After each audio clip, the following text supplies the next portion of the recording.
پیارے دوستوں، بارشوں کا ایک نیا ریلا آ گیا۔ آپ کو بتاتے چلیں کہ محکمہ موسمیات نے بارشوں کی نئی پیشگوئی کر دی ہے، اور آپ کو بتاتے چلیں اس بار بارشوں کے حوالے سے زیادہ خطرناک جو ہے وہ رپورٹس مل رہی ہیں، تو اس کے بارے میں مکمل تفصیلات آپ لوگوں کو بتائیں گے۔ تو آپ کو بتاتے چلیں کہ 13 اگست سے بارشوں کے نئے سپیل کا پیشگوئی کر دی گئی ہے، اور اس کے بارے میں بتایا جا رہا ہے محکمہ موسمیات نے 13 اگست سے بارشوں کے لیے نئے سپیل کی پیشگوئی کر دی ہے۔ محکمہ موسمیات کے مطابق 13 سے 16 اگست تک بادل جم کر برسیں گے۔ لاہور، سیالکوٹ، نارووال، گوجرانوالہ، گجرات، منڈی، بہاؤالدین میں تیز بارش کے امکانات ظاہر ہیں۔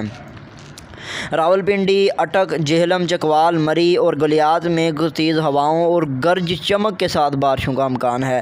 اس کے ساتھ محکمہ موسمیات کا مزید کہنا تھا کہ لاہور میں آج بھی کہیں کہیں ہلکی پھلکی بارش ہو رہی ہے، جبکہ 13 اگست سے لے کر 16 اگست تک لاہور، کراچی، اسلام آباد اور راولپنڈی کے علاقوں کے اندر بارش ہوگی، اور اس کے ارد گرد جو ہے پنجاب کے علاقوں میں بارشوں کا جو ہے وہ پیشگوئی کر دی گئی ہے۔